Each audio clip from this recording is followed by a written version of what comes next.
Estamos de volta. Te conto que o presidente Lula afirmou hoje que aguarda um telefonema do presidente dos Estados Unidos, Donald Trump, para esclarecer a proposta de um novo tarifaço. Lula relembrou a fala de Trump sobre uma química entre os dois e disse que o anúncio não está de acordo com o combinado no último encontro deles em maio. Vamos ver. É assim que eu quero que o Trump saiba. Nós aqui não temos medo de cara feia. Nós não queremos guerra com ninguém. Nós queremos paz e queremos ser respeitados. E o Pix é uma invenção brasileira. E ele faz um bem do povo brasileiro. Então, Trump, é o seguinte, cara. Você disse que pintou uma química entre você. Quem anunciou isso não foi você nem eu. Você me deve uma reunião e eu devo uma para você, porque nós demos 30 dias para os nossos ministros negociar.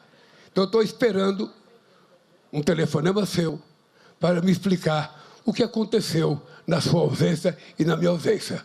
Porque esse acordo não pode ter a sua anuência, porque nós dois combinamos 30 dias até 15 de julho para poder ter uma resposta do que nós propusemos. Vamos voltar ao debate. Soraya Mendes, não sabemos ainda quando esse telefonema vai acontecer, se vai acontecer, mas a pergunta é a seguinte: o Brasil vai ter força para reverter esse novo tarifaço quando ele for implementado de Donald Trump?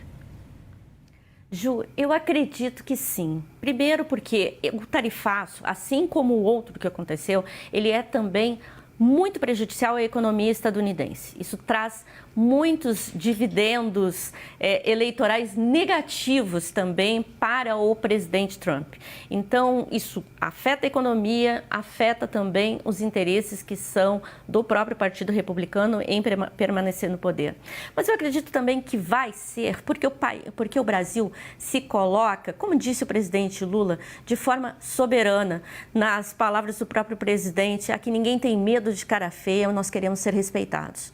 Eu acho que esse é um ponto fundamental. O presidente Lula esteve lá, conversou com o Donald Trump por 3 horas. Não se sabe se foram 5 ou 3 minutos que Flávio Bolsonaro esteve com o Donald Trump. O que se sabe é que nesses 5 ou 3 minutos conseguiu obter uma resposta de Donald Trump, que na verdade não foi dada por ele, como diz o próprio presidente Lula, porque não era o que estava combinado, mas pelo secretário de Estado Marco Rubio, para trazer prejuízos para a economia brasileira e também para a segurança dos cidadãos e cidadãs brasileiros.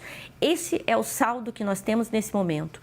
E o presidente Lula, durante o primeiro tarifaço, portou-se como um chefe de Estado de uma nação soberana como é a brasileira, fazendo a defesa daqueles que são os interesses de todos os setores econômicos. Ninguém, ou melhor, nenhum setor foi mais defendido durante aquele período e continua sendo defendido do que o agro. Isso é bom lembrar. O agro não deve nada, absolutamente nada neste último período em função das negociações que foram feitas de forma altiva pelo Brasil através da sua diplomacia e do seu chefe de Estado. Tanto é que agora o Trump não incluiu muitos daqueles que eram os produtos que foram taxados da última vez, porque a política externa brasileira foi feita da melhor forma possível a privilegiar quem tanto fala mal do governo Lula. E aí, deixa eu só terminar com isso, Ju, é para dizer que o presidente Lula hoje disse: eu sou um cara de sorte. E a gente diz muito, ele é um cara de sorte, porque neste mesmo dia em que acontece esse tarifaço, a China declara o Brasil como um país livre de febre aftosa para aumentar ainda mais os rendimentos do agro no Brasil. Então, de forma soberana, nós vamos conseguir transportar-nos desse enredo que a família Bolsonaro nos colocou mais uma vez. Bortoleto, o Brasil tem força para reverter esse novo tarifaço? Claro que tem, não há dúvida que tem. E o agro, a despeito deste governo, vai muito bem, obrigado. Mas é que não tem nenhum tipo de iniciativa, tanto da primeira fase do tarifaço quanto a essa, que tenha como benefício a articulação política apresentada pelo nosso país. Quero lembrar a todo mundo que foi depois da visita de empresários, muitos deles do agro, que foi revertida. E que esta, hoje, tarifa imposta não afeta da mesma forma a economia interna americana como afetava a outra.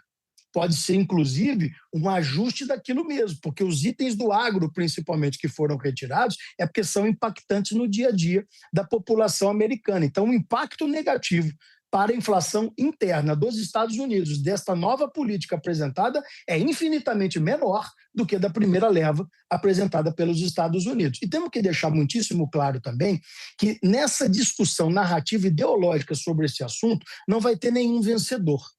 É por isso que eu insisto com esse assunto de que a ideologia é muito pequena perante este assunto que nós estamos tratando. Veja bem, o presidente Lula conseguiu ficar 3 horas lá e o Flávio Bolsonaro ficou 5 minutos e conseguiu mais do que ele? Que loucura que é essa? Será que alguém vai conseguir colocar que verdadeiramente em uma narrativa de intimidade Flávio Bolsonaro conseguiu mais efeitos nomeando PCC e Comando Vermelho, obviamente como são entidades terroristas? Foi nessa conversa? Foi ali que ficou decidido? A canetada do Trump aconteceu, foi ali?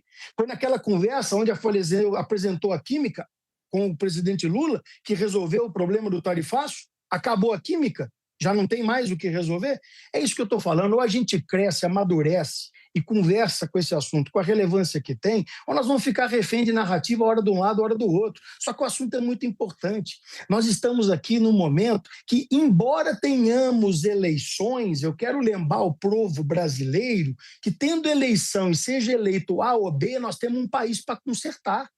Nós temos um país que consertar, porque eu desafio qualquer um que está me ouvindo pela CNN a dizer que hoje entra com o mesmo dinheiro dentro do supermercado e sai com a mesma quantidade de coisa na sacola. É isso que nós estamos preocupados. É com segurança, é com efetivamente saber se essa corrupção acaba ou não, porque nós estamos cansados de pagar imposto para os outros poderem roubar. É isso que nós estamos precisando saber. Essas deveriam ser as pautas efetivamente dos planos de governo e da disputa eleitoral.